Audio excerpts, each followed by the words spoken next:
Estamos num estudo bíblico expositivo esse ano. Foi o desafio lançado pelo Espírito, conduzido pelo Espírito, e nós cremos nisso. E a ideia era sobre as cartas, né? As cartas paulinas para as igrejas. A gente ia se aprofundar nisso. E aí, quando a gente começou a conversar, falamos, bom, vamos dar uma introdução, né? E nada mais introdutório para a gente começar a entender isso aí do que estudar o livro de Atos. Então, nós já passamos pelo estabelecimento da igreja ali em Jerusalém, a descida do Espírito Santo, depois o martírio de Estevão, o primeiro mártir, né? E como as coisas estavam crescendo, então isso daí foi passado nas duas primeiras aulas, né? E agora a gente chega em Atos 13. Atos 13 começa a... Deixa eu abrir aqui.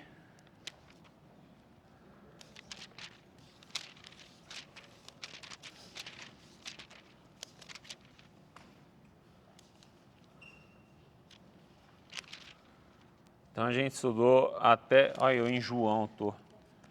Atos 12, prisão de Pedro, morte de Herodes.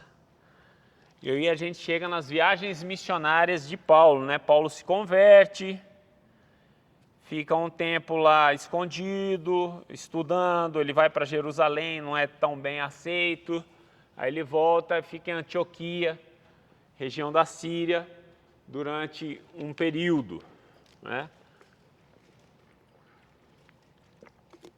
E aí, Atos 13,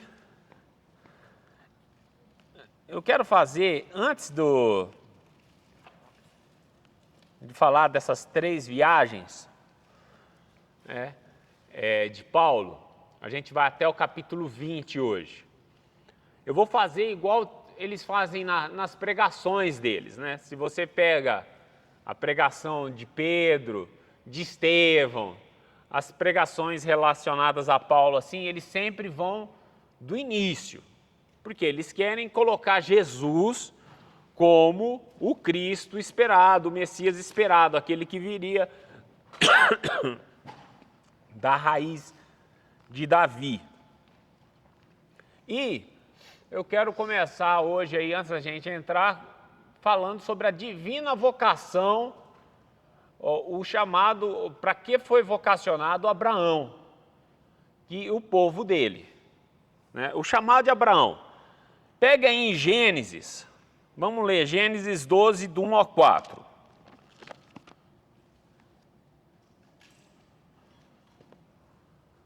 Eu queria que esse microfoninho rodasse hoje aí. Quem pode ler Gênesis 12, do 1 ao 4? Aí, rápido. A senhora lê? Minha mãe está aqui. Quem não conhece minha mãe, eu tenho mãe, gente. Aqui, ó, Maria Helena é minha mãe.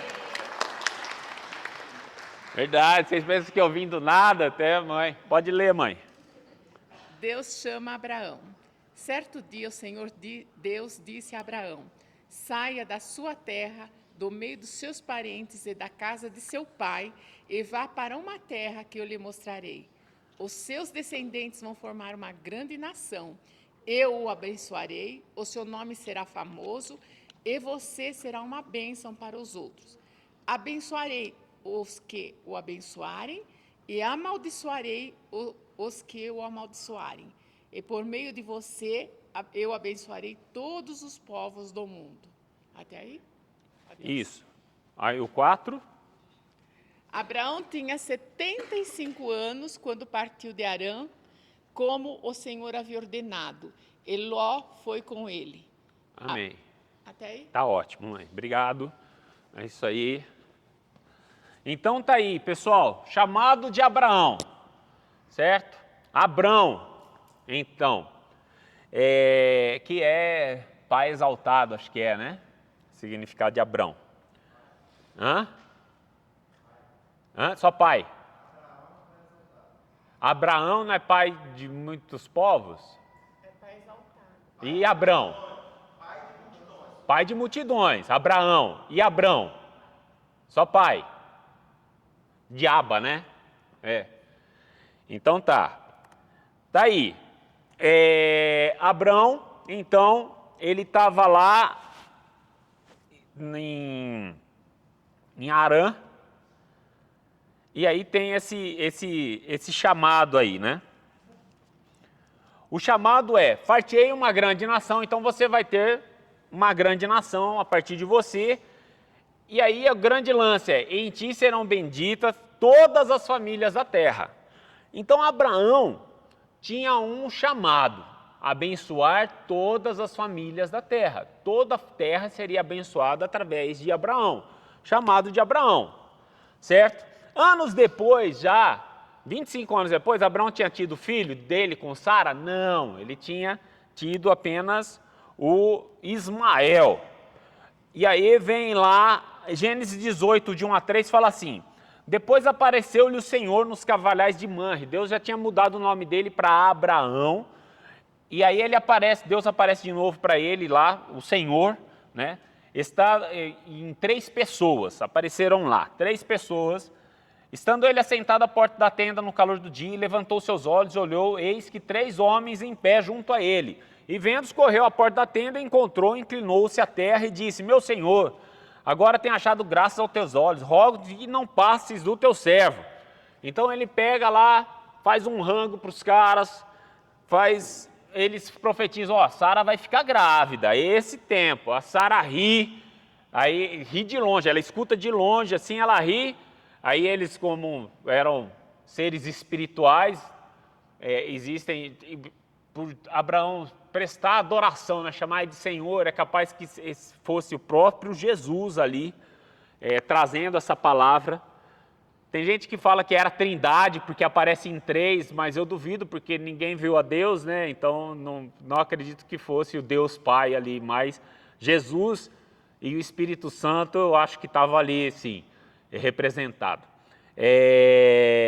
Ela ri, eles falam, por que você está rindo? Ela fala, não, eu não ri. Eles falam, você riu sim, não precisa mentir, né?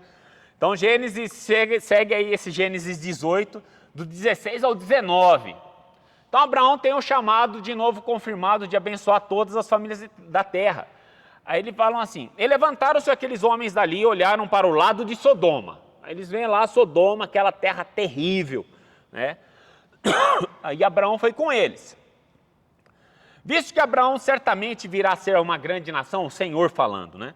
E nele serão benditas todas as nações da terra, ou seja, de novo confirmando. Porque eu tenho conhecido e sei que ele há de ensinar os seus filhos, a sua casa depois dele, para que guardem o caminho do Senhor. Então, ali o Senhor fala de novo isso aí. E aí Deus revela o que vai fazer com Sodoma. Abraão já começa a desenvolver, exercer o chamado dele de ser um sacerdote para as nações. Porque ele começa a interceder por uma nação que não era dele, nesse momento. Ele começa a falar assim, mas Deus, destruirá o justo junto com o ímpio? Se lá tiverem 50 pessoas, aí Deus fala, o Senhor fala assim, não, por amor aos 50 eu não destruirei. E aí Abraão, espírito negociador, já começa, mas se for 45, não destruirei. Se for 40, não destruirei. Se for 30, 20, não destruirei. Aí Abraão vai e fala assim, Deus, só dessa vez mais eu falo, em 18:32. Se lá, por 10 pessoas, se lá tiverem 10, e disse, não a destruirei por amor dos 10. Retirou-se o Senhor quando acabou de falar a Abraão, e Abraão tornou-se ao seu lugar. O que nós vimos aí? Abraão já abençoando, querendo exercer o seu, exercendo já essa questão como sacerdote, entende? E lá, fala, no chamado de Abraão, fala que ele tem que ensinar os seus filhos. Então ele ensina os filhos que eles têm que se relacionar com Deus, tudo mais. Ele ensina essa intimidade com Deus. Isso aí vai acompanhando toda a nação, certo? Aí chega em Moisés, Moisés recebe toda a revelação de como que seria esse relacionamento entre os homens e Deus, quem é que estaria ali no meio, como funcionaria o sacerdócio, como funcionaria essas coisas. Então ele estabelece todas aquelas leis, certo? Só que tem também um lance que Deus fala para eles não se misturarem com outros povos, ok? Então esse lance de eles não se misturarem com os outros povos, eles começaram a tratar essa religião como algo deles ali, e era algo deles, fechado para eles, até vir Cristo, entende? Essa questão aí, o que aconteceu é que a religião se tornou algo cultural. Isso aí se tornou para todos os povos também. Então, não existe evangelismo. Não existia evangelismo. Existia um relacionamento com Deus que você aprendia do seu pai. Então, os judeus não tinham essa cultura de evangelizar, de levar, falar assim, não, nós vamos espalhar o judaísmo pela terra. Porque o judaísmo é a religião, Israel é a nação, certo? Então, conhecido mais hoje em dia. Então, não tinha essa de espalhar esse relacionamento com Deus. Eles começam a desobedecer a Deus e aí são dominados por outros povos.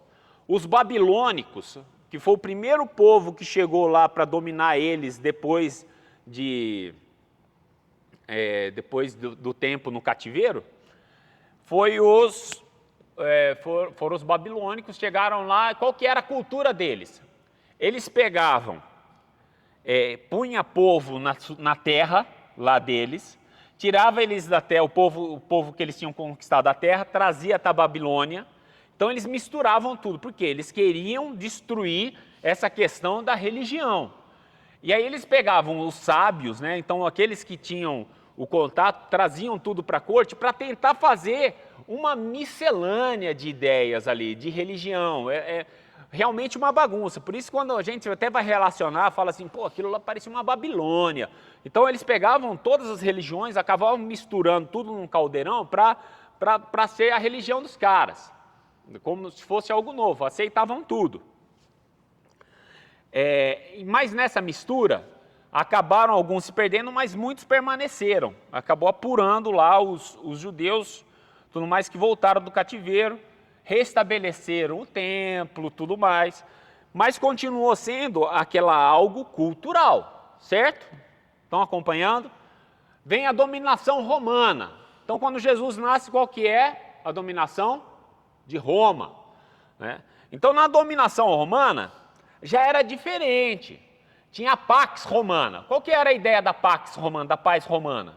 Era que os romanos falam assim, olha, você pode ter a sua religião, tá bacana, então sirva o Deus que você quiser. Não faça guerra, fique em paz e pague seus impostos. Era isso que era a Pax Romana. Então, os romanos não estavam nem aí o Deus que você serve. Serve seu Deus aí à vontade. Mas só não faça guerra e pague os seus impostos. Ok? Estamos na mesma página? Então, quando aconteceu isso daí, estava assim, desse jeito. Tinha alguns que, por conhecer, por achar bonito, tudo mais, ia lá e começava a seguir o judaísmo. Esses caras, o que eles faziam, que eles eram? Os prosélitos chamados, né? Eles tinham que se circuncidar, eles tinham que fazer, mas eles não podiam ser parte lá do sacerdócio, né? Porque isso daí era algo que era da religião mesmo, da religião não, do sangue, né? Então, da descendência. Quando começa o cristianismo, aí chega Jesus Então, existia evangelismo, pessoal, nessa época? Não, não existia. O evangelismo vem essa ideia de você trazer outros povos e tudo mais, porque os romanos estavam nem aí, eles não queriam impor uma religião na sua cabeça. Então vem Jesus e muda o jogo. Marcos 16, do 15 ao 20. Quem pode ler? Marcos 16, do 15 ao 20. Pode. E disse-lhes, vão pelo mundo todo. E disse-lhes, vão pelo mundo todo e prega o evangelho a todas as pessoas. Quem crer e for batizado será salvo, mas quem não crer será condenado.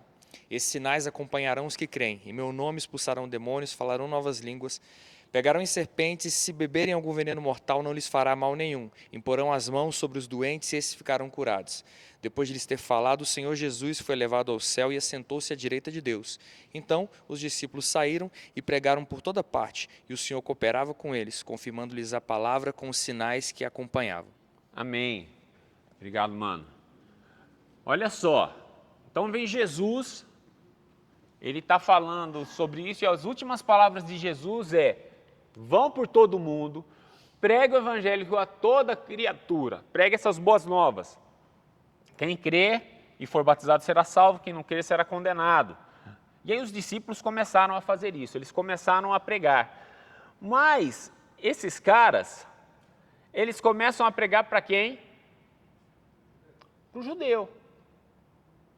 Eles não tinham essa intencionalmente alguma coisa, na cabeça deles era assim, não, a salvação é para os judeus, porque tinha algo cultural com eles que era isso aí. Estava enraizado, por mais parece que eles não escutaram a mensagem inteira. Né? Quando Pedro prega, 3.000 se converte, esses 3.000, quem que eram esses 3.000? 3.000 judeus. É óbvio que teve alguns, poucos outros que viram aquilo acontecer e falaram, nossa, que negócio, e aceitaram. Esses outros que aceitavam, o que é que eles faziam? Cara, muito bem, você é um cristão, acredite em Jesus. Circuncida, aí, e tá beleza. E segue, guarda o sábado, não come carne de porco, torresminho nem pensar, e tá tranquilo, não siga outros deuses, Jesus é o cara. Beleza? Beleza, então o cara se torna um judeu cristão.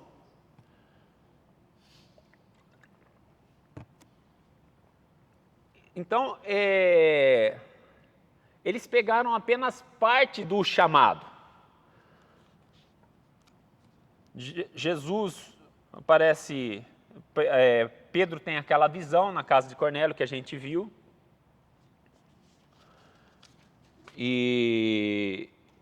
Mas aí chega Paulo, certo?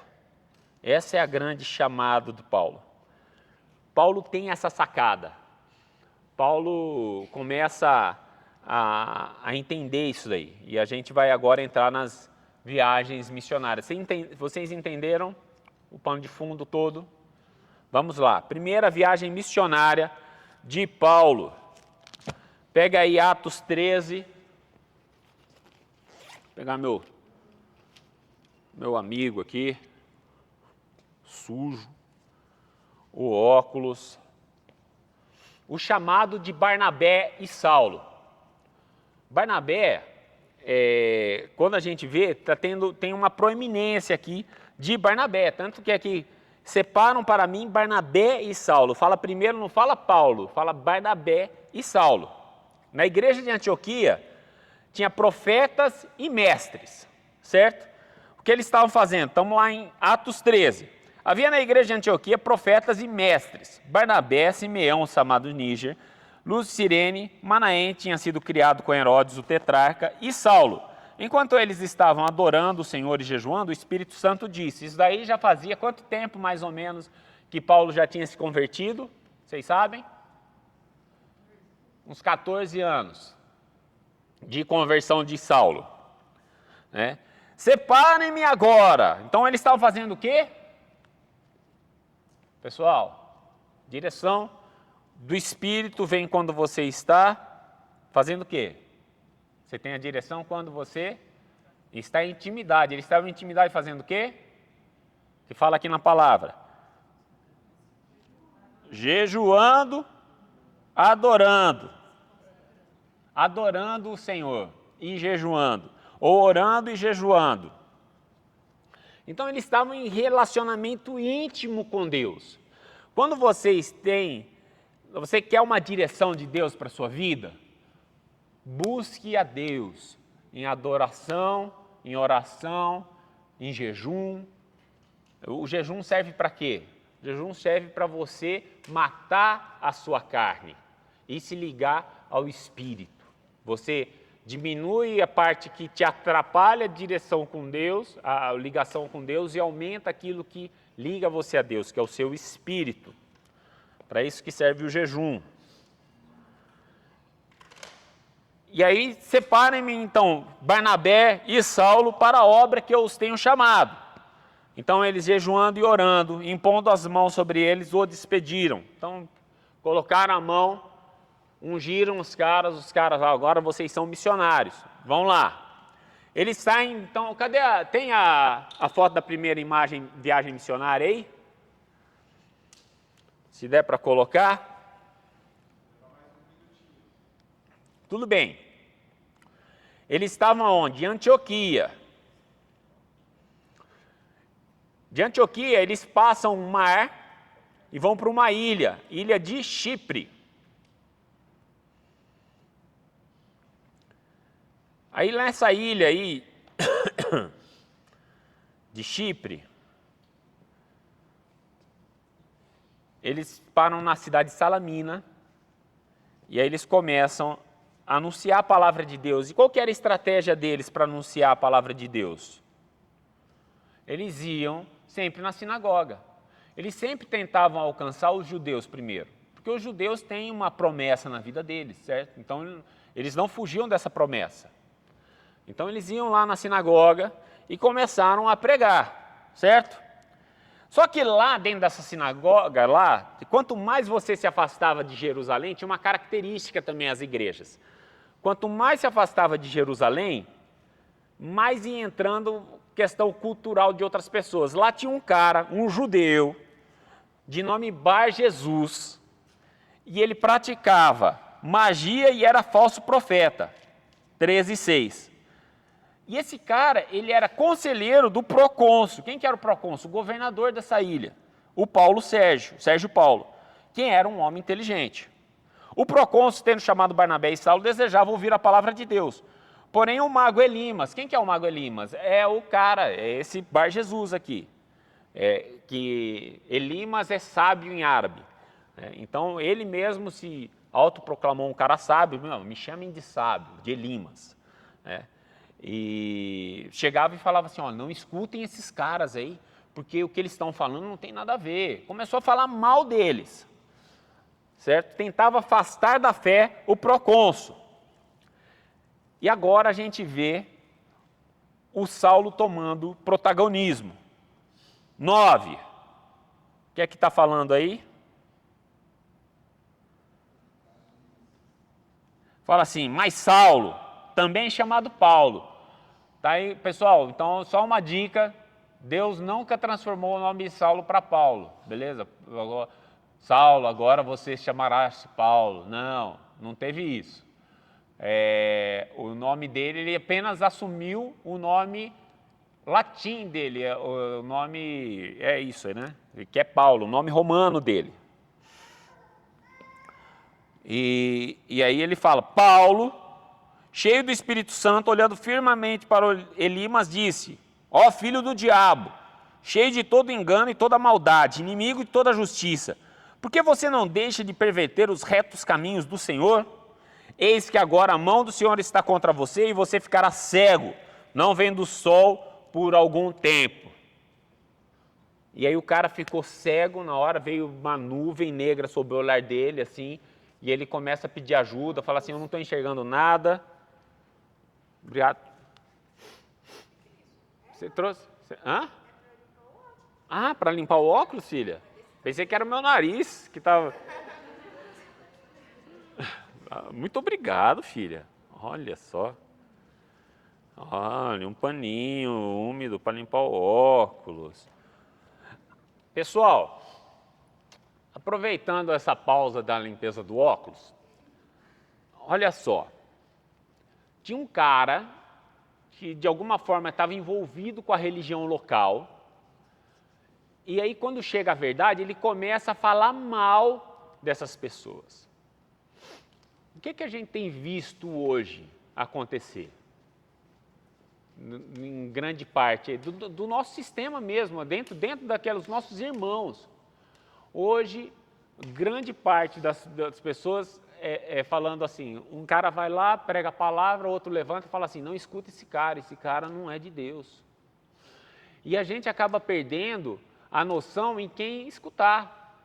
E aí vê igreja se levantando e gente falando mal da nossa igreja. Nós mesmos recebemos e estamos recebendo um ataque terrível de pessoas que se levantam para falar contra... porque aqui fala que ele falava contra eles. Não falava nem contra a mensagem. E aí você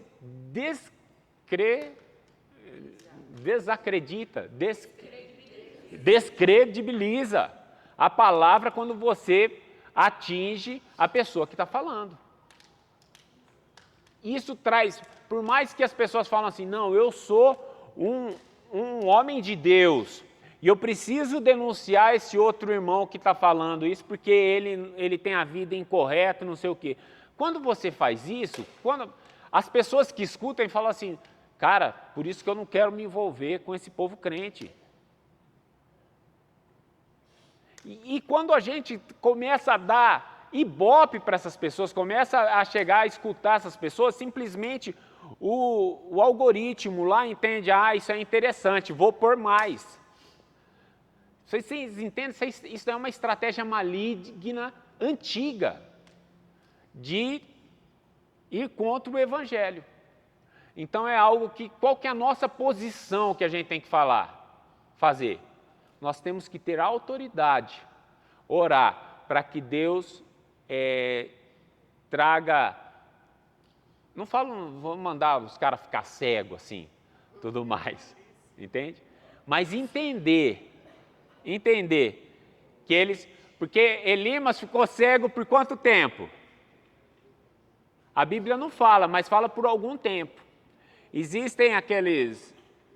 eu não cheguei a pegar, mas tem alguns comentaristas e tudo mais, dos outros escritos, falam que Elimas depois, a tradição, vamos falar assim, a tradição diz que Elimas depois se converteu, porque ele voltou a enxergar e se converteu. Isso aí na Bíblia não fala, tá? Uma historinha. Mas o que é claro é que Paulo fala, você vai ficar cego por um tempo. Entende? Então, que essas pessoas que estão atacando, que elas tenham a visão certa. E que a gente entenda que o que nós seguimos é a Cristo, nós seguimos a palavra, e nada do que falem contra pessoas pode atingir a nossa fé.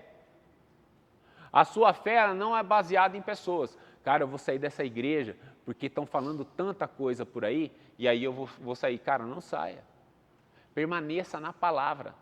Não importa as pessoas. O que importa é o seu relacionamento com Deus. Amém? Amém. Vamos lá, seguindo aí.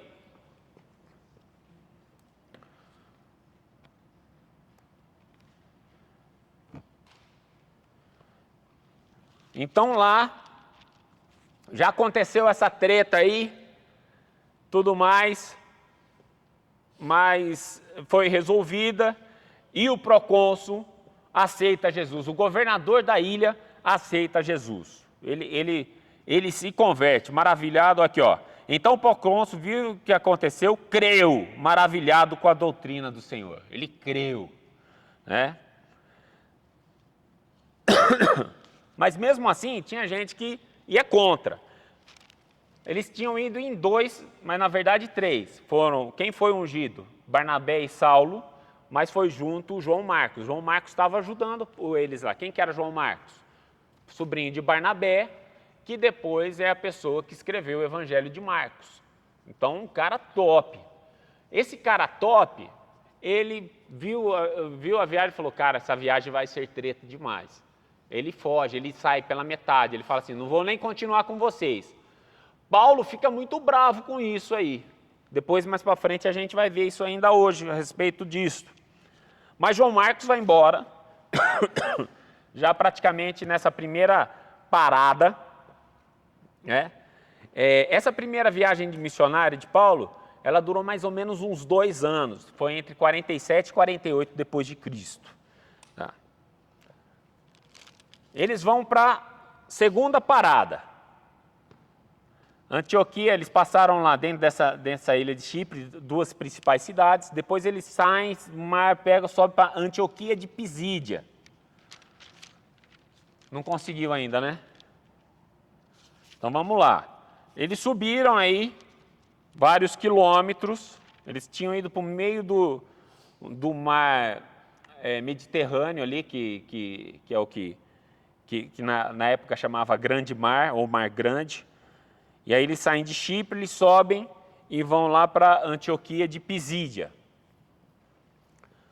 Então a estratégia de pregação continua a mesma. Atos 13, do 16 ao 41, a gente vai ver Paulo já pregando lá para os irmãos. Então, Paulo levantando-se com a mão, pede silêncio, Atos 13, 16, os israelitas, ele começa, israelitas, todos que vocês temem a Deus, escutem, o povo de Israel escolheu os nossos pais, exaltou o povo, e ele começa toda a pregação dele do jeito que era a pregação aí, pregava lá desde Abraão, passa por Davi, chegam em Jesus, aí apresenta Jesus como Messias, ele é o Filho de Deus, os descendentes de Davi, ele é o Salvador de Israel, e Jesus Cristo cumpre toda a lei nele, e o único jeito de você conseguir cumprir toda essa lei é através de Jesus, porque por ele nós somos justificados. Então essa era a pregação de Paulo dentro das sinagogas.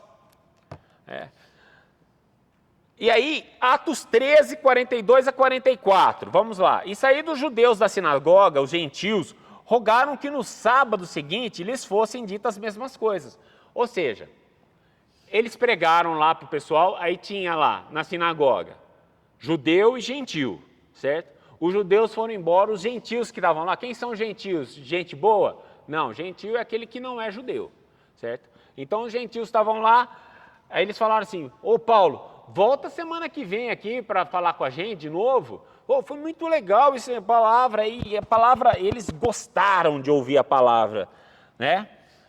E na despedida da sinagoga, muitos dos judeus e dos prosélitos religiosos seguiram Paulo e Barnabé, aos quais falando exortavam que permanecessem na graça de Deus. Eles passam a semana inteira se relacionando com as pessoas, era assim que funcionava a viagem missionária, né? Eles ficavam na casa de alguém, ficavam trocando ideia, falando da revelação da palavra, e aí chegou o sábado seguinte, que era o dia de culto lá deles, ajuntou-se quase toda a cidade para ouvir a palavra de Deus. Então já não era só o povo ali, era toda a cidade ali de Antioquia, da Pisídia, estava ouvindo a palavra de Deus. E eles começaram, o que acontece quando chega toda a cidade lá, na sinagoga? Os judeus que não aceitavam Paulo, não aceitavam Jesus, ou então aqueles judeus que eram cristãos, mas queriam seguir ainda, achavam que aquela revelação de Cristo era apenas para eles, eles começaram a perseguir Paulo, porque eles sentiram ciúmes, inveja do que tinha acontecido. Então eles começam a perseguir. E aí eles vão atacar, e é a máxima. Você não quer, tem quem quer. Certo? Então, já que vocês judeus não querem, o que é que Paulo falou? Eu vou pregar para os gentios. E aí ele fortalece o lance de pregar para os gentios. Começa esse chamado queimar no coração dele. A gente vê isso em Atos 13, do 45 ao 52. Está falando assim, então os judeus, vendo a multidão, encheram-se de inveja e blasfemando, contradiziam o que Paulo falava. Eles começam a falar contra. Paulo falava assim, Jesus Cristo é Deus. Eles falam, não existe, não tem como um ser humano ser Deus. Mas Paulo e Barnabé, usando de ousadia, disseram, era mister que a vós se pregasse o evangelho primeiro. Mas visto que as rejeitais, e não vos julgais dignos da vida eterna, eis que nos voltamos para os gentios. Porque o Senhor assim nolo mandou, eu te pus para a luz dos gentios, a fim de que sejas para a salvação até os confins da terra. E os gentios, ouvindo isso, alegraram-se. Aí os gentios ficaram felizes. Falaram, nossa, a salvação é para nós também. Está lá escrito na Bíblia, na palavra isso. Quer ver? Está Atos 13, 48. Cadê? Mas como 47, 48. E creio que havia sido destinado para a vida eterna. Aqui. Eu coloquei vocês como luz dos gentios. Isaías 42 e 6. Alguém abre aí Isaías 42 e 6. Porque Paulo, quando pregava, ele ia citando as escrituras, certo? Então ele está falando, pessoal, isso daí já estava na escritura já. Vocês eram para ser luz para os gentios. A chamada de Abraão, ser bênção para todos os povos. E eles não estavam fazendo isso. Não adianta vocês quererem esse negócio só para vocês.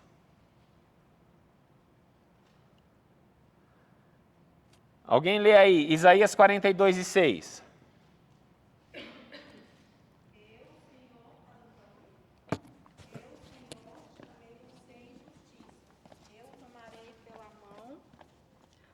Vamos lá.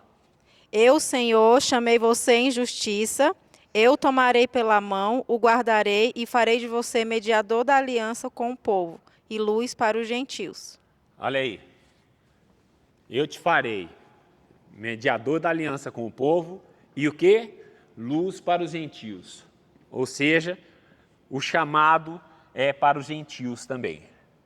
E Paulo estava falando isso e lembrando eles disso. Já que vocês não querem, então tem quem quer. A gente vai pregar para os gentios, porque esse é o nosso chamado também. E os gentios, ouvindo isso, alegraram-se e glorificaram a palavra do Senhor. Creram todos quantos estavam ordenados para a vida eterna. E a palavra do Senhor se divulgava por toda aquela província. Mas judeus incitaram algumas mulheres religiosas e honestas e os principais da cidade e levantaram uma perseguição contra Paulo e Barnabé e os lançaram para fora dos seus termos. Sacudindo, porém, contra eles o pó dos seus pés, partiram para Icônio. Era uma forma de você deixar para trás as coisas que aconteceram, falar, vocês estão me perseguindo, eu sacudo o pó. E vem até uma música na minha cabeça, qualquer. Levanta, sacode a poeira, dá a volta por cima. É um hino isso daí, não é um hino? Não, não é um hino não, gente. Mas parece, né? Foi baseado nisso aqui.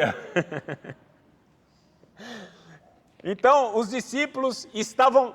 E como termina esse capítulo? Os discípulos, porém, estavam cheios da alegria do Espírito Santo. Eles tinham sido enxotados, eles pregaram a palavra de Deus, foram enxotados da cidade e mesmo assim eles estavam alegres. Por quê? Quando você está no caminho do Senhor, quando você está fazendo a vontade de Deus, tenha certeza, independente da situação que você viva, você vai estar cheio de alegria.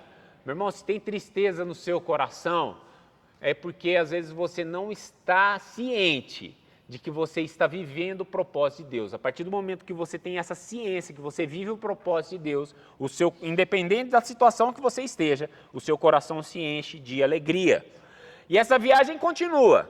Eles passam por Icônio, Atos 14. E eles partem para Icônio, depois disso aí, né, de Antioquia, eles vão para Icônio. Aí depois eles vão para Listra. E aí Listra vale a pena a gente dar uma paradinha de novo. Atos 14, do 8 ao 13, lá em Listra.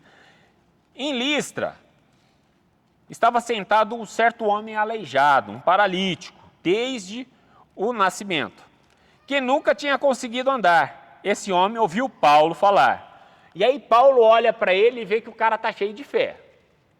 Aí o que Paulo faz? Paulo fala em alta voz. Levanta-se direito sobre os pés. Olha só. E aí eu já vejo um negócio bacana. Paulo falou assim, em nome de Jesus, levanta. Não. Não existe palavra mágica, pessoal, existe relacionamento. Quando você tem intimidade com Deus, aquilo que você fala é em nome de Deus. Então Paulo tinha uma autoridade que ele mandou o cara levantar. E o cara levantou.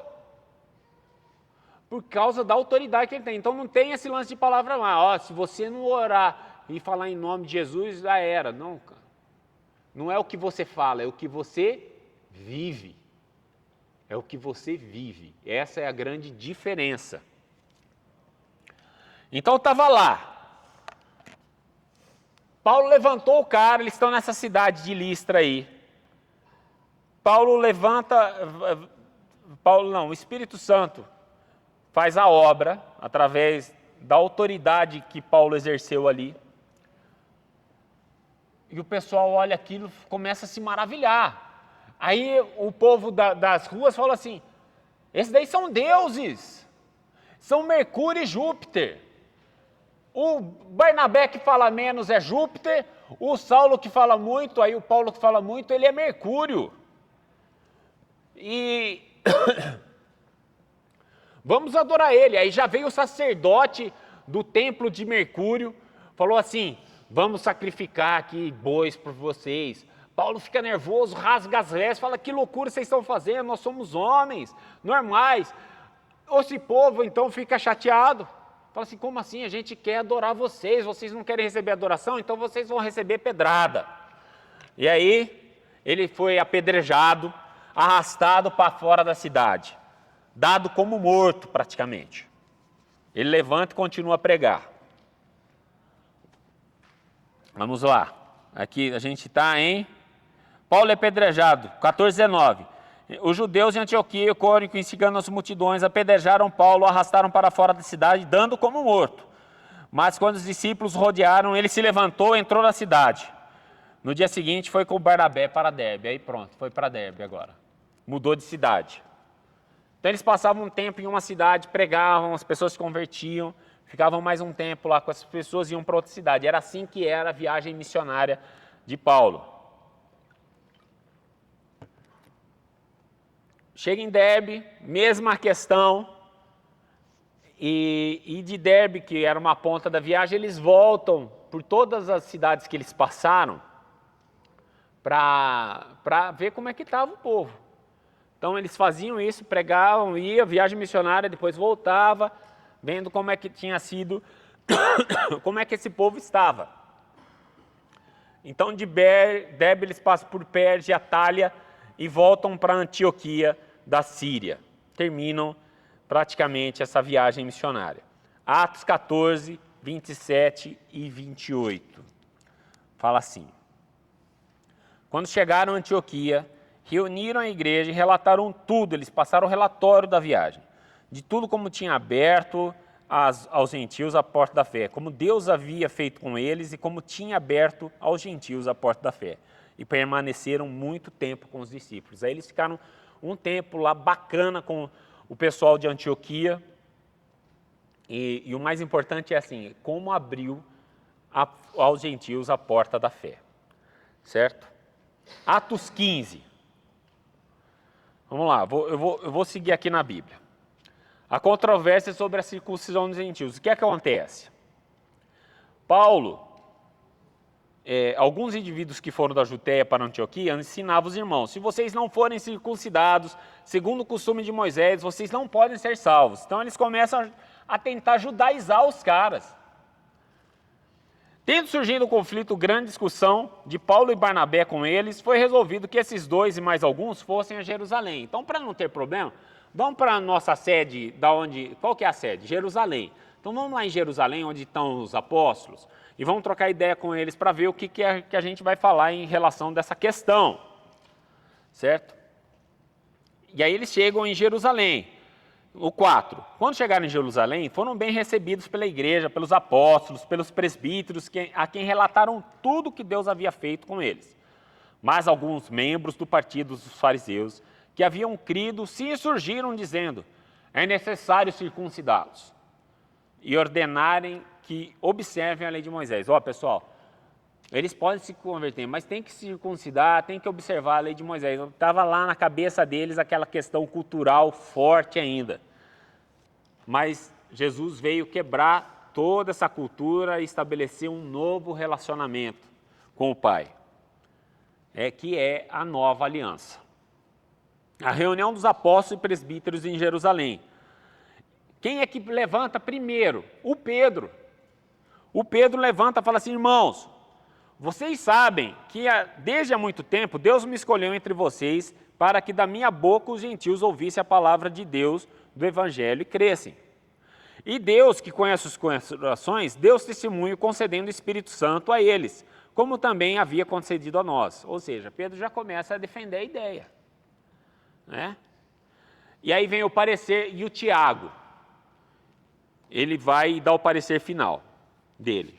Então, a gente vai para o 15 e 19. Qual que foi a conclusão que eles tiraram? Tá bom, os gentios podem participar? Podem. Por isso julgo que não devemos perturbar aqueles que entre os gentios se converterem a Deus.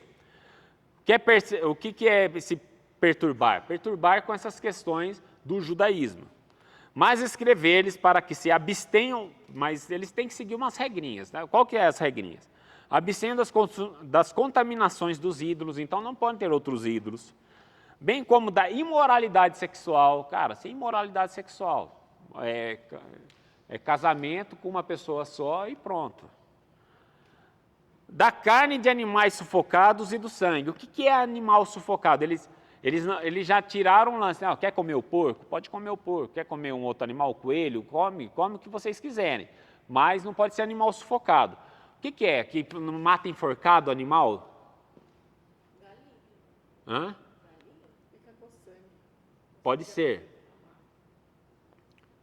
Tinha uma cultura dos caras na época que eles pegavam o animal e... maldade mesmo. Então ele chegava assim, vai matar um animal. Cara, mas eu não consigo, minha família toda não consegue comer um boi inteiro. Eles iam lá, arrancavam a perna do boi. Ele pegava uma parte do boi, sufocava. Isso daí, como é sufocar? Você pega assim, ó, aperta, sufoca e corta, entendeu? Trava o sangue ali, corta, e isso aí é um animal sufocado. Hã? Nossa primeira viagem aí. Tá ali, ó, Antioquia ali em cima. Israel está embaixo ali, ó, Jerusalém. Ali onde está escrito Palestina, está ali mais ou menos Jerusalém. Então ele estava já na Síria, ali em Antioquia. Então de Antioquia foi para aquela ilha ali, ó, Pafos, Salamina e Pafos. Aí subiu para Perge, Antioquia da Pisídia, aí Icônio, Listra, Derbe. Aí depois voltou, aí pega o mar de novo, não volta para a ilha, vai para a Síria. Essa foi a primeira viagem. Depois, quando entrar na segunda viagem, a gente põe de novo. Vocês entenderam, então, como que é o animal sufocado? É isso aí, porque depois ele fala animal sufocado e o sangue. Então, são duas coisas diferentes. Não é só uma questão de você esgotar o sangue do animal, não comer o sangue do animal, mas não fazer essa maldade que era feita aí com os animais. Beleza? Então, vai comer o animal? Vai, mata o animal, tira o sangue dele e come. Então, era isso que eles falaram aí.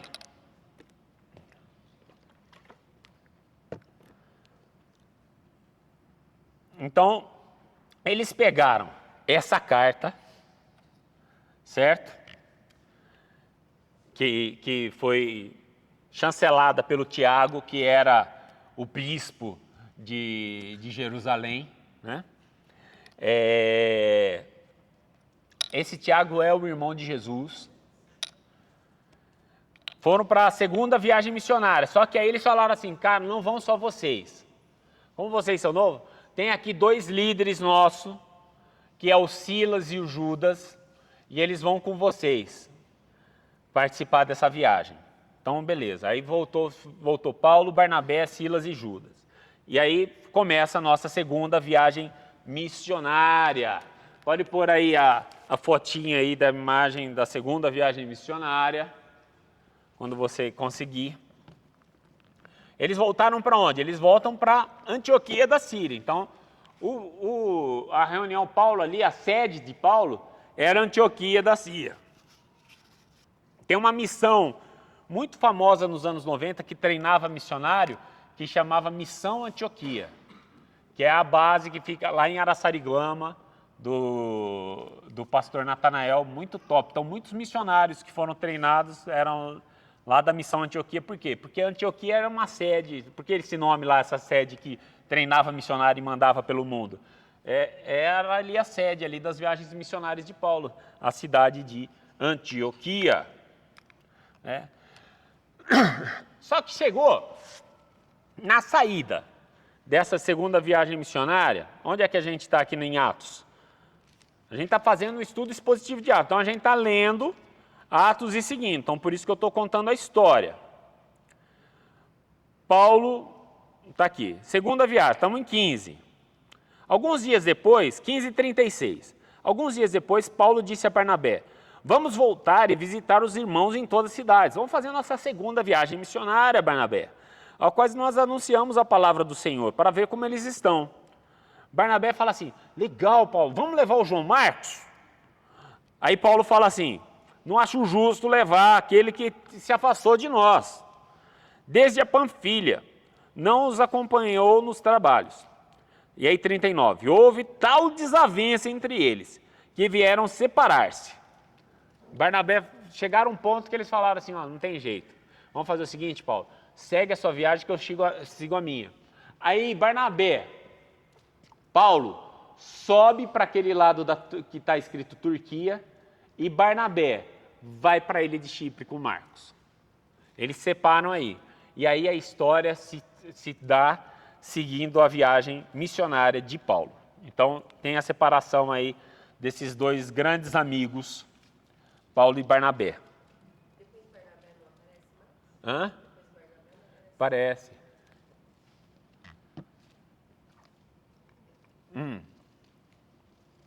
Então, porque vai ter Marcos, vai ter uma proeminência de Marcos aí depois, mais para frente. E mais para frente, no final, a gente vai ver Paulo até falando de Marcos. Muito lindo isso. Nessa segunda viagem missionária, eles saem de Antioquia, eles vão para Cilícia, para Derbe, Listra, e lá em Listra, que está aí, ó, está ali, Derbe, Listra, já na segunda viagem, eles encontram o Timóteo.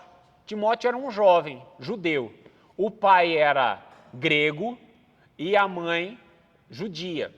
E o judeu, a ascendência judaica, o seu direito para você ser judeu, não vem pelo pai, ele vem pela mãe. Essa é uma grande importância. Porque o pai dá para entrar na dúvida, agora a mãe é mãe, não tem jeito. Então, por isso que judeu, se sua mãe é judia, até hoje em Israel, se tem uma ascendência que vem pela mãe, e você consegue comprovar isso aí, sua ascendência, não importa a distância que você esteja. Você pode ir lá em Israel, serve o exército, e você vai ser vai ter a naturalidade, não é natural, nacionalidade não, judaica não, de israelita, certo? Então, tinha isso aí. Ele era judeu, mas ele não era circuncidado. Aí Paulo falou: cara, para a gente não ter problema com isso, já que você é judeu, então ele é um dos poucos casos que Paulo fala assim: olha, circuncida. Aí Paulo mesmo circuncidou ele e falou assim: vem comigo. Ele era um adolescentão assim, e não tenho ideia da idade dele, mas eu acredito que ele não tinha 18 anos ainda. Por quê? Porque mais para frente a gente vai ver que nessa viagem missionária, Paulo e Silas é preso, mas não fala que Timóteo foi preso. E Timóteo estava com eles. Por quê? Porque Timóteo era um garoto ainda.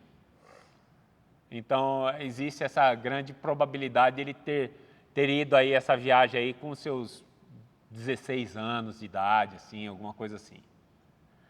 Muito jovem.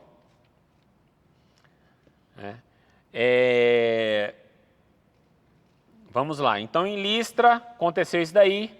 E aí chegam em Icônio, Antioquia da Pisídia e Troade. Em Trode, cadê? Antioquia da Pisia, Trode não está aí, cadê Trode?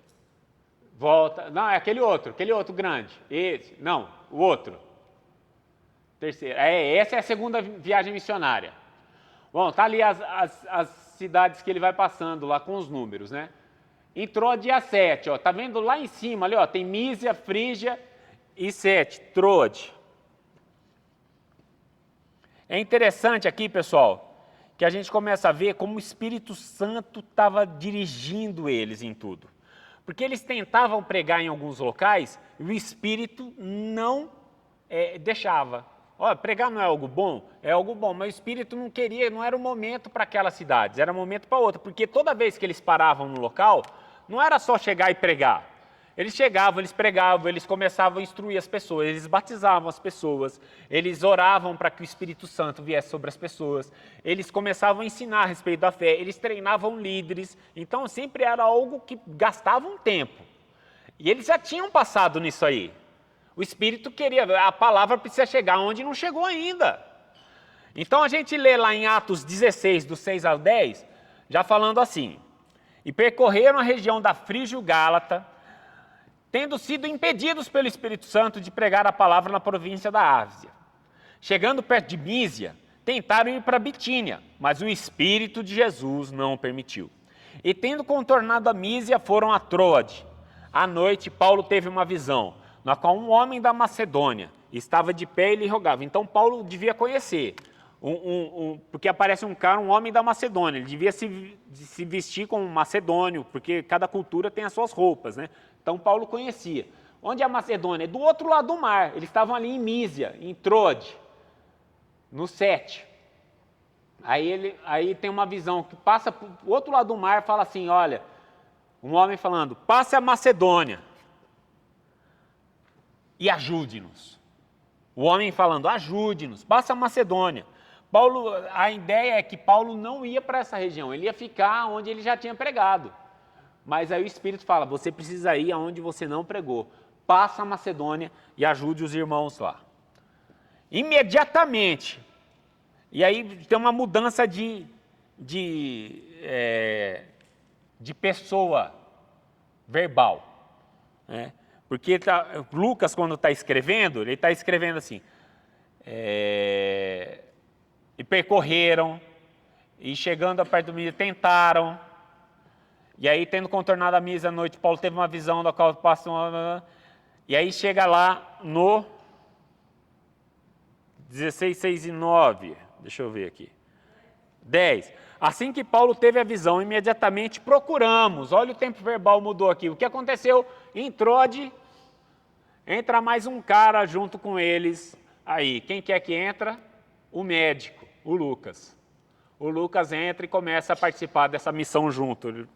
Ele conheceu Paulo e fala assim, eu vou junto com vocês. Foi isso aí. E olha só, ele entra já participando ativamente, porque ele fala, imediatamente procuramos partir para aquele destino, concluindo que Deus nos havia chamado para lhes anunciar o Evangelho. Pessoal, é muito lindo isso. Como Deus impulsionava as pessoas. Esse cara aqui era um médico, então ele devia ser uma pessoa que estava estabelecida no local, tudo mais. O impacto da palavra foi tão grande na vida dele que ele falou assim, eu vou junto com vocês porque Deus me chamou para isso. E aí eles passam lá e vão para o outro lado, eles chegam na cidade na Samotrácia, Neápolis, Filipos, eles vão dando aquele rolê ali pela Macedônia ali, certo? Então tá. Em Filipos, já começa a acontecer um negócio interessante. Atos 16, 16 ao 40. A gente vai ler, vai acompanhar agora.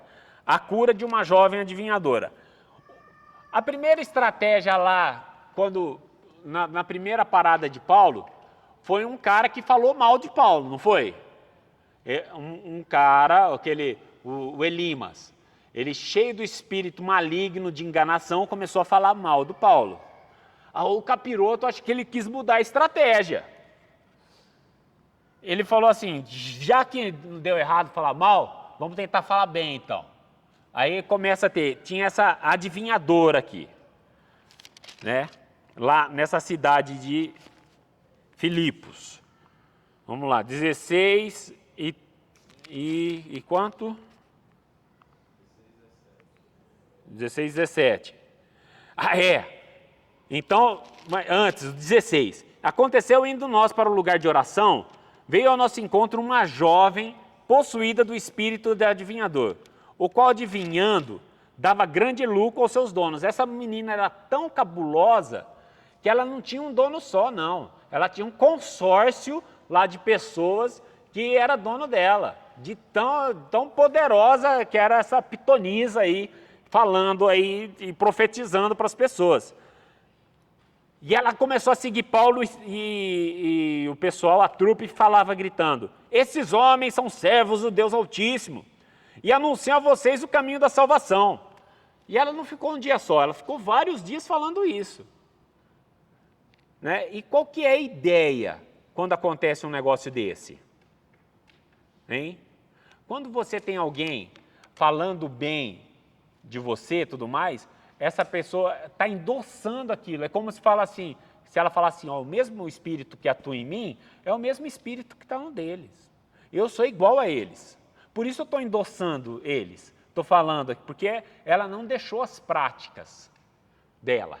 Ela continuava sendo uma adivinhadora, só que ela falava, escutem eles são servos do Deus Altíssimo. Então ela estava mentindo? Ela não estava mentindo. Qual que era o problema dela falar? Era isso, era dar legalidade para aquilo que ela falava. Era inaceitável uma pessoa que não tinha uma vida com Deus ter essa intenção, passar essa intenção para o povo, olha, eles são iguais. Paulo é do mesmo naipe que essa menina aí. Então, por isso, Paulo foi e não aceitou. Paulo se encheu de ódio e falou assim. Aí Paulo usa aí, pessoal, Paulo também falava em nome de Jesus, não falava só em nome dele não, olha aqui, ó. Em nome de Jesus Cristo, ordeno que você saia dela. E na mesma hora, o espírito saiu. Só que aconteceu? Quando o espírito foi embora, ela parou de profetizar e ter essas visões. Essa menina ficou livre da possessão demoníaca, parou de dar dinheiro para os caras. Esse consórcio ficou tão nervoso que fez Paulo ser preso. Paulo e Silas, então, foram presos e açoitados. Certo? O que é que acontece na prisão? Na prisão. Olha só, Atos 15, 16, 25 e 26. Uma coisa linda. Por volta da meia-noite, Paulo e Silas oravam e cantavam louvores a Deus. Imagina só, pessoal. Esse tipo de prisão, não é a prisão que a gente vê hoje, que tem... que até é bonitinho, é feio. Ó, prisão é feio, mas naquela época era pior ainda, porque era uma prisão, essas prisões elas normalmente ficavam embaixo, num buraco, embaixo da terra, assim, lá embaixo das construções.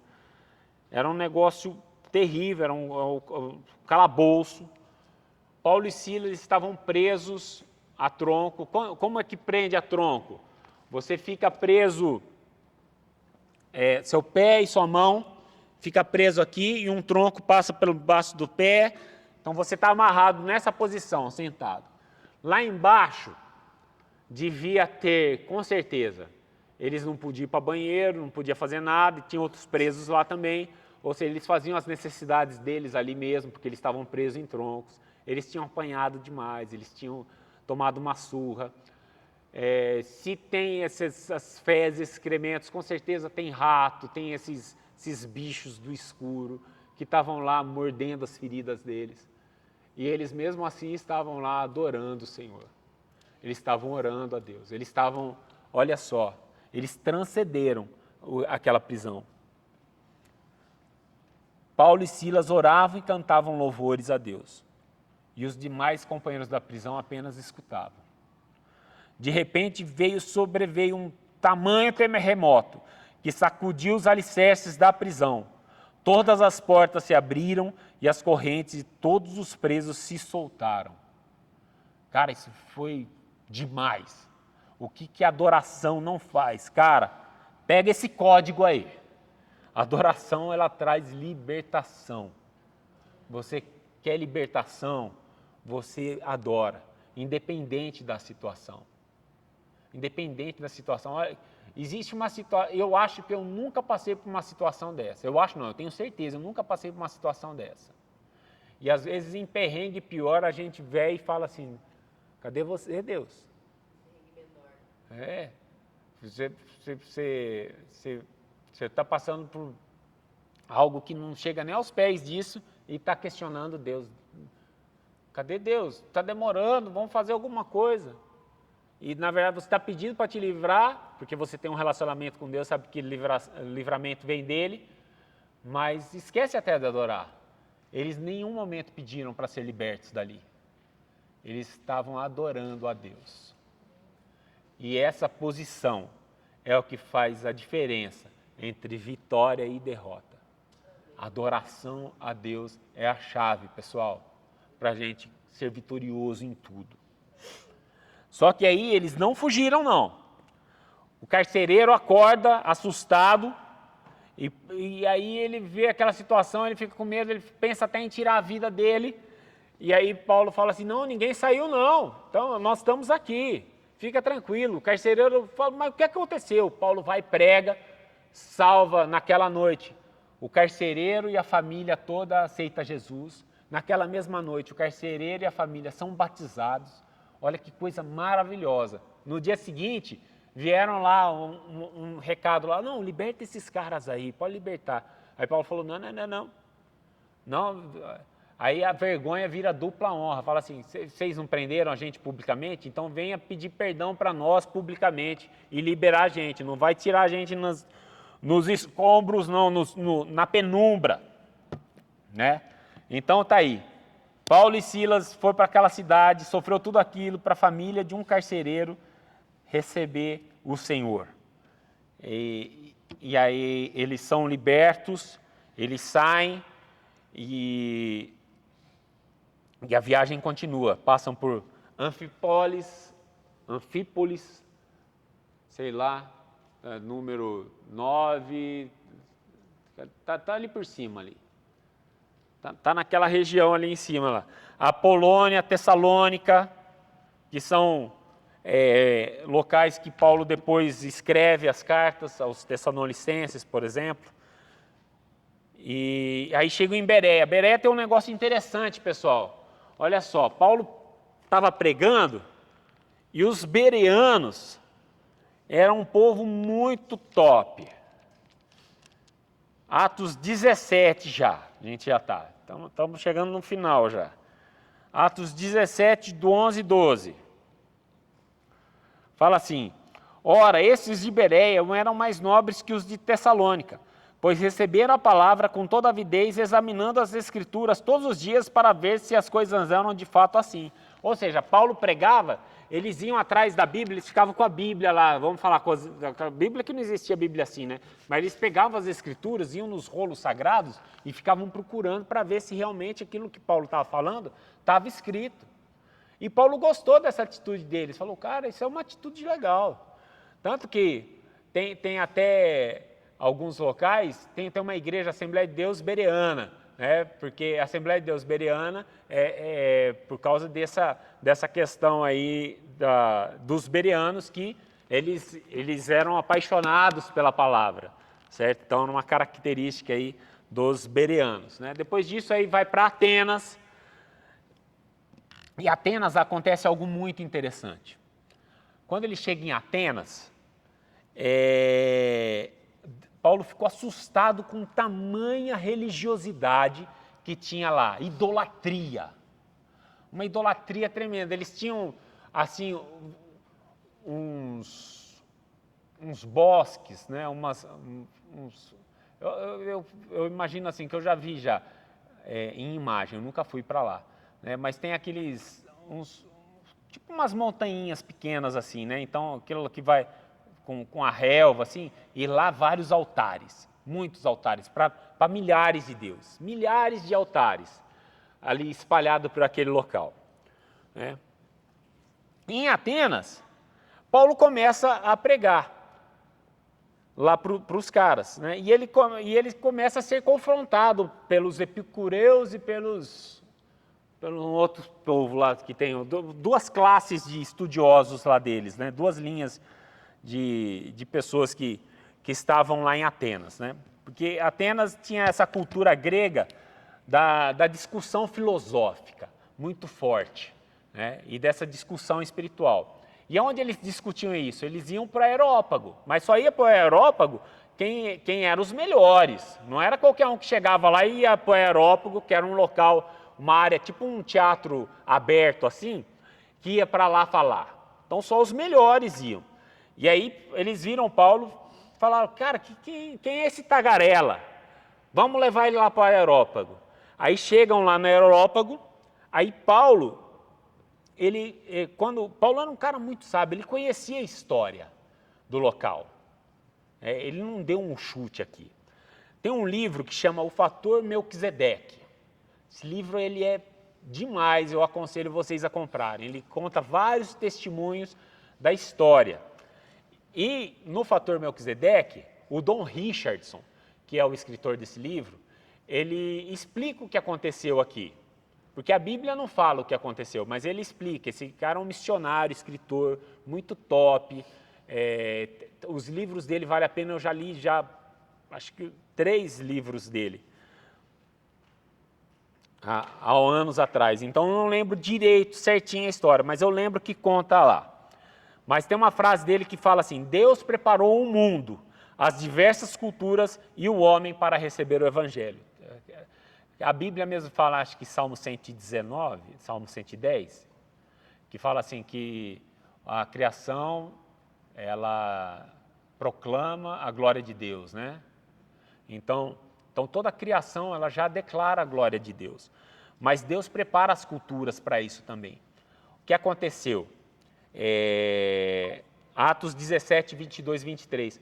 Paulo chega para os atenienses e fala assim, olha, vocês estão falando que eu estou pregando um novo Deus? Não estou pregando um novo Deus. Olhem aqui. Atos 17, 22 e 23. Então Paulo, levantando-se em meio do Areópago, disse, senhores atenienses, percebo que em tudo vocês são bastante religiosos, porque andando pela cidade, observando os objetos de culto que vocês têm, encontrei também um altar no qual aparece a seguinte inscrição, ao Deus desconhecido. Pois esses que vocês adoram sem conhecer, é precisamente aquele ao que eu lhes anuncio. Vocês acham que Paulo aqui deu um chute? Não. Ele conhecia a história e eles também conheciam a história.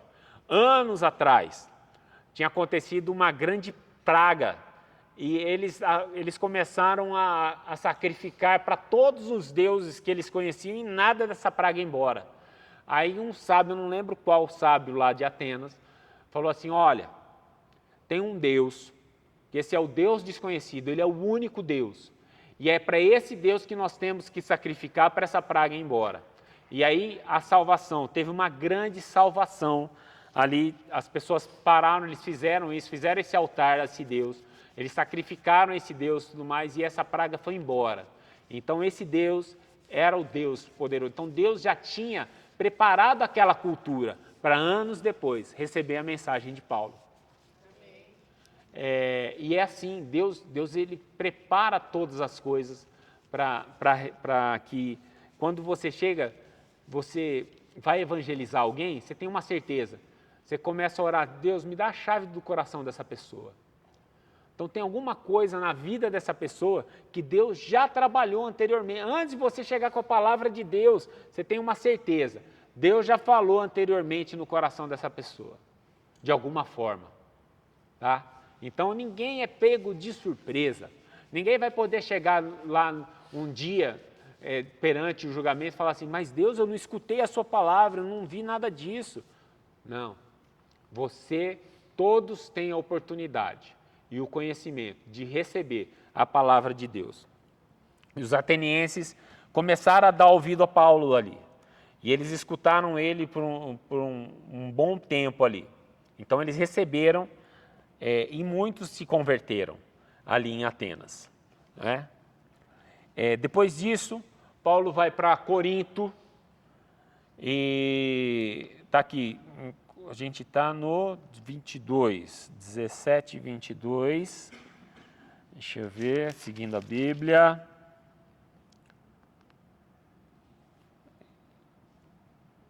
Aqui, essa altura, Ópago. Aí, 18 e 1. Depois disso, deixando Atenas, Paulo foi a Corinto. Mas antes disso, 17 e 34. Fala assim, houve, porém, alguns homens que se juntaram a ele e creram. Entre eles estava Dionísio, o Areopagita. Então, um cara lá, o Dionísio, que era um dos responsáveis do Areópago, se converteram. Uma mulher chamada Damares e com eles mais algumas pessoas. Então, pessoas lá se converteram em Atenas, né? Está falando. Aí, a partir disso, aí ele vai para Corinto. De Corinto, ele conhece lá um casal que vai ficar depois na vida dele, aí, que é Áquila e Priscila. E aí ele ficou com eles. Eu acho que foi Áquila e Priscila que ensinou para Paulo a arte de fazer tendas, porque eles eram já comerciantes de tendas e tudo mais. Então, ele ficou com eles trabalhando no ofício de construir tendas. E aos sábados, o Paulo pregava na sinagoga. Paulo permaneceu lá em Corinto por 1 ano e meio, convertendo e batizando pessoas ao cristianismo. Então, foi uma viagem também, essa segunda viagem aí durou de 3 a 4 anos. Depois de Corinto, ele passou por Éfeso, Mileto, Rhodes, Cesareia, e aí foi para Jerusalém, terminando a viagem dele aí, já em 18 e 22, chegando a Cesareia, foi logo para Jerusalém e, tendo saudado a igreja, seguiu para Antioquia. Havendo passado ali algum tempo, saiu atravessando sucessivamente a região da Galácia, Frígia, e fortalecendo todos os discípulos. E aí termina a segunda viagem de Paulo. Paulo volta, passa em Jerusalém, dá o relato lá para os... Paulo sempre se reportava a Jerusalém, pessoal. Então, isso mostra que mesmo Paulo, sendo um grande líder, que foi, vamos falar assim, o nome máximo da construção do que nós conhecemos hoje como nosso cristianismo, porque foi ele que delineou praticamente como a gente exerceria a nossa fé após Jesus, através dos escritos dele, dos ensinamentos, da revelação que ele teve do Espírito Santo. E aí parte para a terceira viagem missionária, que também foi uma viagem que demorou, mas ela não tem muito o que está falando a respeito dela. A terceira viagem missionária é aquela outra figura, se colocar aí. Então, Paulo parte de Antioquia para Éfeso. A gente está em Atos 19 já, a gente vai até o 20. E lá em Éfeso, 19, 11 e 12, fala assim, Deus pelas mãos de Paulo fazia milagres extraordinários, a ponto de levar enfermos lenços e aventais do seu uso pessoal, diante dos quais as enfermidades fugiam de suas vítimas, e os espíritos malignos se retiravam. Olha o tamanho poder da vida de Paulo. Ele não conseguia ir, ele falava assim, leva esse lenço meu aí. Isso aí não... Cara, pode até pensar assim, não, isso aí é uma forma de idolatria, tudo mais. Não, é uma forma das coisas acontecerem. Porque se o poder tivesse nos objetos, olha só o que acontece logo em seguida. Tinha um cara lá que tinha 7 filhos, o Seva. Então esse Seva, ele tinha os filhos deles que eram exorcistas ambulantes. Está lá, 19 e 13. E eles tentaram invocar o nome do Senhor Jesus sobre as pessoas possuídas de espíritos malignos. Então esses caras já tinham essa profissão de exorcista, né? Assim, eles iam e tentavam exorcizar, tudo mais. E aí eles viram as coisas acontecendo com Paulo, eles falaram, essa é a chave.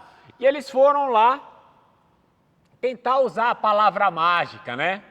E falar assim, não, tem um endemoniado aqui, sai em nome de Jesus, a quem o Paulo serve.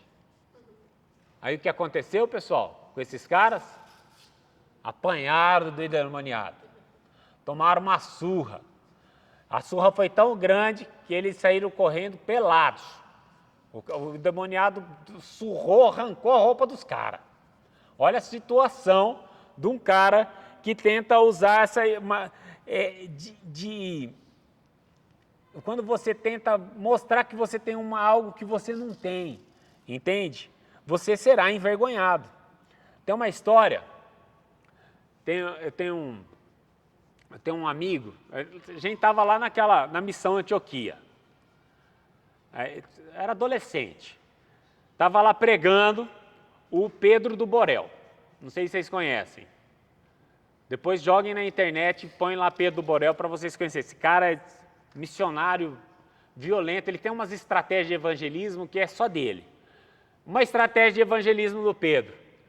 Ele ia no ônibus, se jogava no chão, começava a gritar, gritando. Aí todo mundo parava assim do lado, aí ele levantava e falava assim, é desse jeito que vocês vão gritar quando vocês estiverem no inferno. Isso aí é pregando. Esse cara é o figura. Esse cara que estava lá na missão Antioquia, escutou isso daí, nessa pregação dele, falou, pô, que ideia boa, vou fazer isso. Foi lá na Várzea Paulista, lá, que é uma cidade do lado de Jundiaí, foi usar esse negócio, né? Se jogou no chão, começou a gritar, o pessoal chegou em cima, ele levantou e falou, desse jeito vocês vão gritar quando vocês estiverem no inferno. Aí tinha um cara mais nervoso, falou, você está enganando a gente aqui, cara. Deu uma surra nele. Não funcionou. Por quê? Porque ele tinha intimidade com Deus? Tinha, mas não era a estratégia que Deus tinha dado para ele. Não adianta você querer usar uma estratégia que é de outra pessoa. Deus tem uma estratégia para você, Deus tem uma forma de usar você. Certo? Então, procura esse seu jeito. Esses caras, eles trabalhavam e tudo mais, eles nem conheciam Jesus e eles quiseram usar a estratégia. Não tem estratégia, povo, tem intimidade. E Deus revela para você como é que você vai ser usado. Amém? Então tá, terminando. Acontece esse tumulto em Éfeso.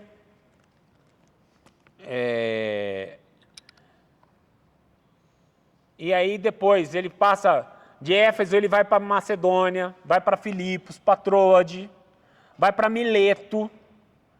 Em Mileto, ele faz um último discurso, que isso aí a gente vai ler para terminar.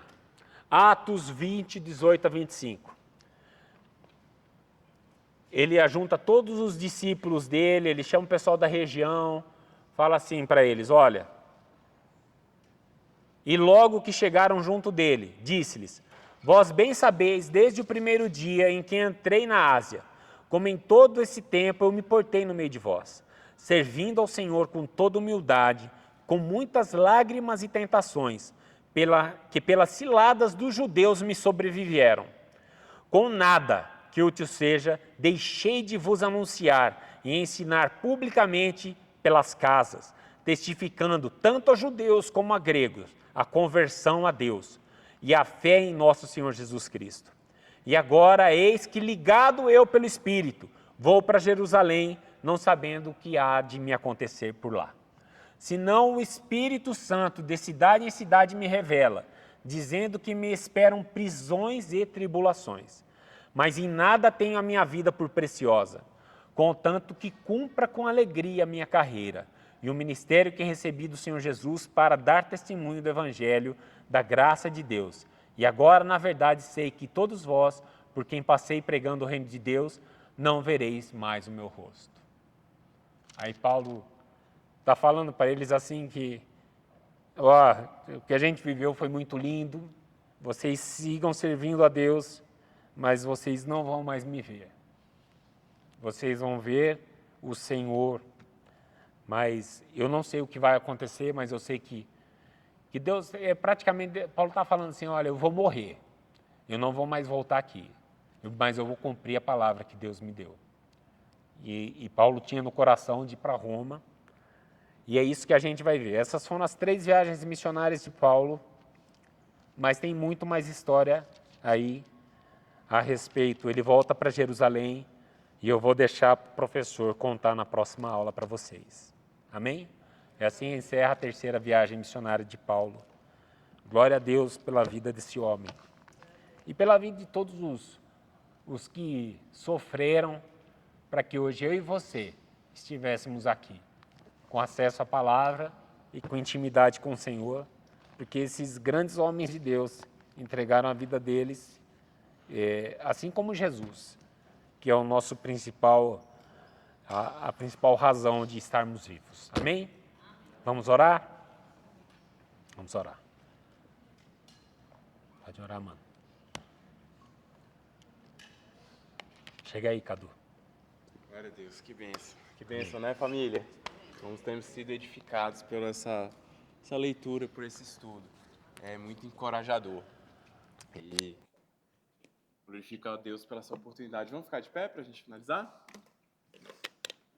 Pai, nós somos gratos a Ti, Senhor, pela essa oportunidade de estarmos como igreja aqui, Senhor, buscando a Tua face, buscando ter entendimento, buscando a direção do Teu Espírito Santo, nos alimentando através da Tua palavra, que é um verdadeiro alimento espiritual, Senhor. Nós somos gratos pela vida do Márcio, que tem dedicado a sua vida a Te servir, a essa família a Te servir, Senhor. Nós somos gratos por podermos estarmos aqui como igreja, Senhor, Te buscando e tendo a certeza e a convicção que em Ti nós somos mais do que vitoriosos, Senhor. E tudo que nós fazemos para o Senhor tem uma recompensa, Senhor. Há uma recompensa, há um galardão, meu Pai. Nos ensina, assim como Paulo, durante essas viagens, nos ensina a falar da Tua palavra com ousadia, com intrepidez, com intimidade, Senhor. Amém. Com o poder do Teu Espírito Santo, que em nome de Jesus nós possamos em tudo ver a Sua mão operando, nos livrando, Senhor, e nos abençoando. Em nome de Jesus, nós nos colocamos diante de Ti, Senhor, aos cultos aqui durante essa noite, meu Pai, a vida dos nossos pastores, de cada presbítero, de cada servo e serva Sua aqui, Senhor, pedindo que, Senhor, Sua mão seja sobre nós, que o Senhor esteja nos guiando, nos abençoando e nos dando fruto, o fruto de vidas, almas sendo salvas, amém, curadas, vidas sendo transformadas, batizadas, meu Pai, neste ano. Assim nós cremos e nos colocamos diante de Ti, em nome de Jesus. Amém. Amém, amém. Glória a Deus.